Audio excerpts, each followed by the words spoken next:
All right, time for the headset. Let's go ahead and get started. I'm Samantha Jambrin, and thank you so much for joining me here.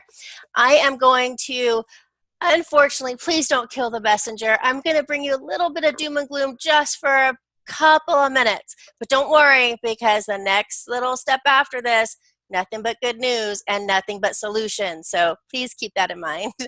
I didn't come up with this information, just so you know. I'm just reporting it to you. So step one, we're going to talk about the two main categories that are to blame for our health issues here, not only in North America, but literally around the entire globe. But we're going to focus in on North America today. So who can guess the first category? Yep, stress, anxiety, and depression. Oh my gosh, it's plaguing. The numbers and the statistics on this just keep increasing over, and I mean, just exponentially. Second category, environmental toxins and chemicals.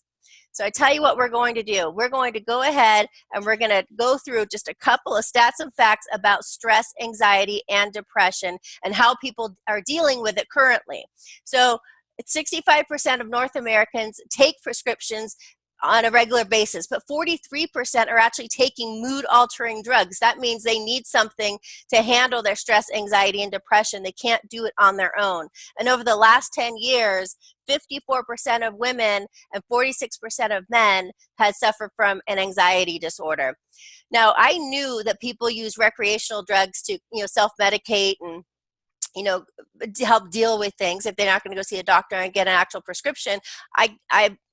That I knew of. What I didn't know is that 42% of young adults, that means from 14 to 25-ish, are also turning to recreational drugs to cope with their stress and anxiety. And as a result, employers are actually losing about $225.8 billion per year due to these issues going on because they have a turnover of employees that they have to replace. 14.8 million Americans, that means that 6.7% of the population actually suffer from depression, and a third of those unfortunately don't get the help that they need or get misdiagnosed, and then they turn to recreational drugs, etc., and they end up having a substance abuse. And the average stress level by gender, male, female, doesn't matter, they're pretty much the same. We're all kind of ranging around that 5 level. 10 is you're in a pressure cooker, you're about to explode. 1 is, you're drinking a drink with an umbrella in it on the beach somewhere, no stress whatsoever. Well, today's day and age, we're all hovering around that 5 mark, and that is way too hard on our bodies to be constantly humming at such a high rate of stress and anxiety.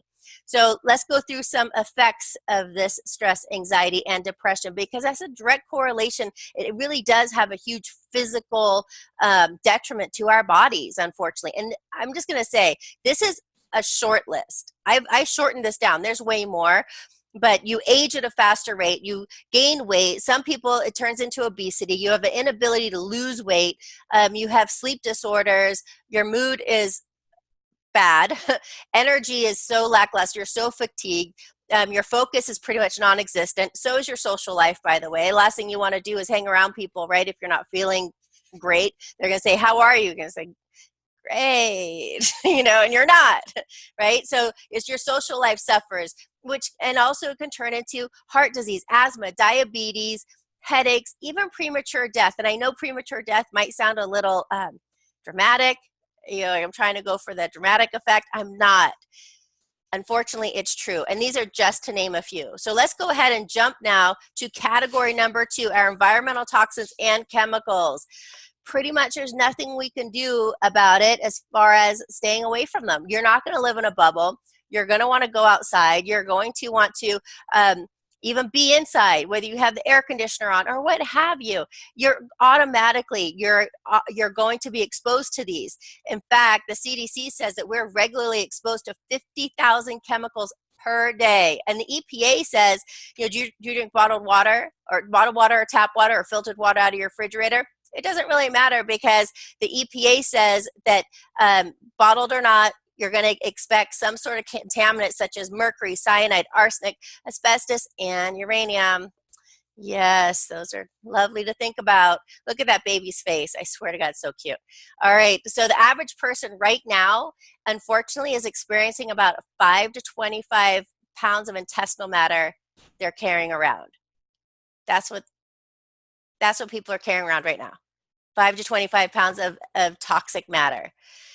Now, over the past 30 years, the research has found that because of our increase of our toxic environment and chemicals, our serious health issues has drastically increased.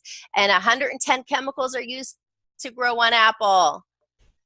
Apples are still good though. I still love apples. And 700 chemicals are used, are in tap water. So, you wash things off in the sink, well, which is great, but there's 700 chemicals there. And unfortunately, an average of 13 hormone altering chemicals are in the bodies of teenagers. I have 2 daughters, they're 16 and 18. And that was one thing that I really worried about when they were little. And because I would go by the middle school and I would see these young girls and they really looked like they belonged in college or maybe even graduated from college, but it's not. It's the hormones that are being ingested. And this poor little baby, that face, I love the hair. Babies, it's been found that hundreds of synthetic chemicals have been found in the umbilical cord, the blood in the umbilical cord, and we've already known that whatever the mom ingests gets passed on to the baby. We've already known that, right? That's why we don't drink, we don't smoke, we watch what we eat, don't eat sushi, all that other stuff. But the chemicals that we're also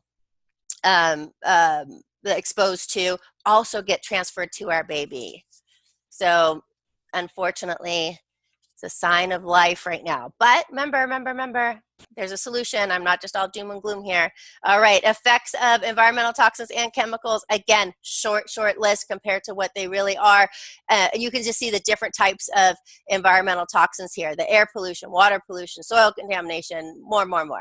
They didn't even put in there the natural disasters, the fires, floods, etc., which unfortunately we're having way too many of in today's day and age. Anyway, so the side effects are the effects of it: headaches, reduced energy, gas, bloating, constipation, indigestion, obesity, prostate disease, peptic ulcers, acne, premature aging, skin issues of all kinds, and colorectal cancer, which unfortunately that's actually the 4th leading cause of the death in women today. And all of these effects are magnified, or even some become deadly if the intestines are not cleaned out. So think of it as your car, right? So if you're like me, you wait even a little longer than when the light comes on, but you get that little light on your dash, says change of oil.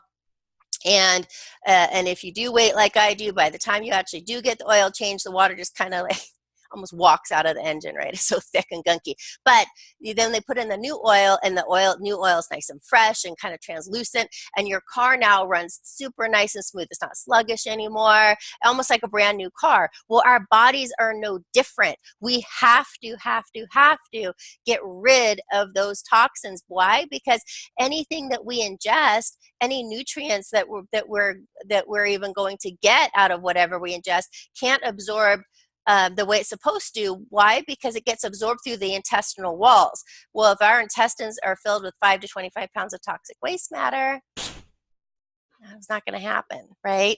So, as promised, what is the solution? You got to click on step number 2, and it's right below. Click on step number 2 to find the answer, so that you and your family can rectify some of the damage that's brought on by category 1 and 2. I'll see you in a minute.